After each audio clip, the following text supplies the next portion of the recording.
अच्छा यार, ये अब क्वेश्चन नंबर 2 है जो सर ने हमें प्रैक्टिस के लिए भेजा हुआ है। पिछले क्वेश्चन में हम सेंडर साइड कर चुके हैं, अब हमने रिसीवर साइड का क्वेश्चन करना है ताकि हमें दोनों की पता लग जाए किस तरह से करना है। अब इसके अंदर हमें एरर करेक्शन करनी है।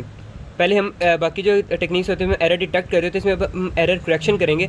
हमारे पास ये स्ट्रीम लाइन आ चुकी हुई है, इसको मैंने पहले ही डाटा में पुट कर चुका हूँ क्योंकि मैंने पिछली वीडियो में सिखा दिया था कि किस तरह से करते हैं। तो इसको डाटा में हमने डाल दिया हुआ है। जहाँ जहाँ पर 2 की पावर्स वाली वैल्यू है वो पैरिटीज़ आ गई हैं, बाकी सब डाटा सेट्स आ चुके हैं।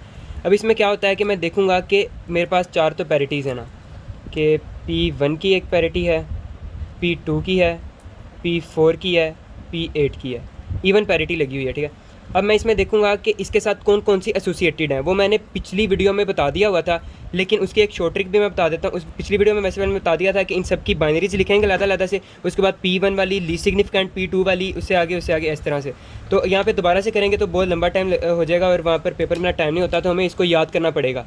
तो हम इसको ये याद रखते हैं कि P1 के साथ कौन कौन सी एसोसिएटेड है, P2 के साथ, P4 के साथ, P8 के साथ कौन कौन से डाटा सेट्स जो हैं वो एसोसिएटेड हैं।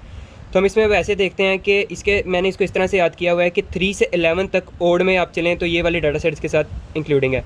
ये एक ट्रिक है, मैंने जैसे याद किया हुआ है D3, 5, 7, 9, 11।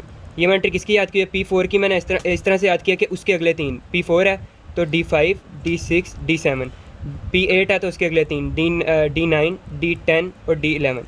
और इसकी कोई ट्रिक नहीं मुझे मिली।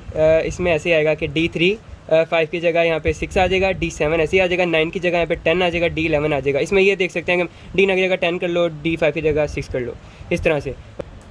और अगर आपको फिर से ये सारा शुरू से करना है ना, तो वो मैं पिछली वीडियो में यहाँ पर इस जगह पर वो मैंने सोल्व करके बता दिया हुआ था कि किस तरह से वो बाइनरीज उसकी लेनी है, उसके साथ देखना है कि कौन सी P1 के साथ एसोसिएटेड है, कौन सी P2 के साथ। वो पूरा प्रोसेस है, वो पिछली वीडियो में आ गया हुआ है, वो वाले आप दोबारा देख सकते हैं। उसमें बेसिकली हमने वैसे किया ये था कि हमने बाइनरीज लिखी थी, 3 की बाइनरी, 5 की बाइनरी, 7 की बाइनरी, 9 की, इन सब डाटा सेट्स की बाइनरी लिखी थी। और P1 के साथ वो वाली चीज़ें एसोसिएटेड होती हैं जो पहले तो हम P1 के लिए सबसे जो राइट वाली होती है ना, लीस्ट सिग्निफिकेंट वाली, वो देखते हैं। तो उसके अंदर जिसके अंदर 1 1 आ रहा होता है ना, वो वाले एसोसिएटेड होते हैं P1 के साथ। फिर हम सेकंड वाली कॉलम देखते हैं, उसके अंदर जिसके साथ 1 आ रहा होता है वो P2 के साथ एसोसिएटेड होती है। इस तरह आगे चलते हैं। उसके लिए आप वैसे पुरानी वाली वीडियो देख लें तो ज़्यादा अच्छे से समझ आ जाएगी। अब हम यहाँ पर देखते हैं कि डाटा सेट्स के अंदर इन सब के अंदर कौन कौन सी वैल्यू पड़ी हुई है। D3 के अंदर क्या पड़ा है, 0, D5 के अंदर 1, D7 के अंदर 1, D9 के अंदर 1, D11 के अंदर 1। इवन पैरिटी है चूँकि, तो ये आना क्या चाहिए, वहाँ पर 0 आना चाहिए P1 में, लेकिन P1 में आ क्या रहा है, 1 आ रहा है। P1 में यहाँ पे 1 आ रहा है, आना चाहिए था 0। इसकी वजह से अब यहाँ पे मैं किस्म का एक जोर गेट यूज़ कर लेता हूँ कि 1 आ रहा है, 0 आ रहा है। तो जब 1 और 0 होता है, जोर गेट पर वैल्यू होती है 1, यानी कि चेंज के लिए डिफरेंट के लिए ये होती है 1 और सेम के लिए होती है 0। तो एक किस्म का मैंने जोर गेट यूज़ किया है। वैसे भी एरर चेक करना है तो इससे भी आप याद रख सकते हो कि वो चेंज ही आएगी।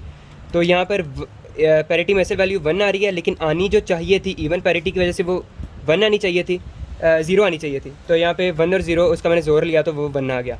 अब P2 में जाते हैं। D3 में क्या पड़ा है, 0, D6 में क्या पड़ा है, 0, D7 में 1, D10 में 0, D11 में 1।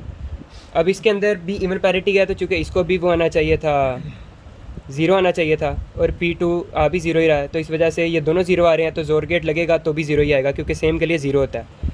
उसके बाद P4 देखते हैं। P4 में D5 की 1 है, D6 की 0 है, D7 की 1 है। इसमें आना 0 चाहिए था और P4 में आ भी 0 ही रहा है, आना भी 0 चाहिए था, आ भी 0 ही रहा है। तो इस वजह से जोर गेट जब लगेगा 0 0 फिर से वो 0 ही आएगा। ठीक है, 1 0 0। अब P8 देख लेते हैं। P8 में आ जाता D9 की आ जाती है 1, D10 की 0 और ये 11 वाले की फिर से 1। अब ये आना क्या चाहिए था, 0 आना चाहिए था क्योंकि ये इवन पैरिटी लगी हुई है। और आ क्या रहा है, P8 के अंदर 1 आ रहा है। 0 आना चाहिए था, आ 1 रहा है, 1 आ रहा है यहाँ पे। तो मैं जब जोर गेट लगाऊंगा 0 1 का तो वो आएगा 1।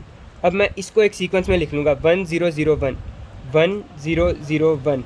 अब मैं देखूंगा कि 1 0 0 1 किस चीज़ की बाइनरी होती है, कि ये किस चीज़ की बाइनरी है। तो आप देखें तो ये बाइनरी होती है 9 की।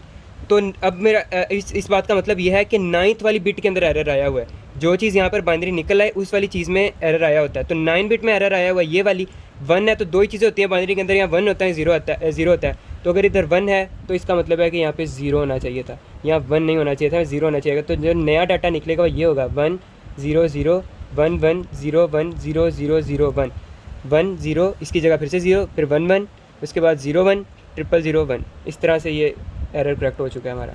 ये रिसीवर साइड थी इसकी।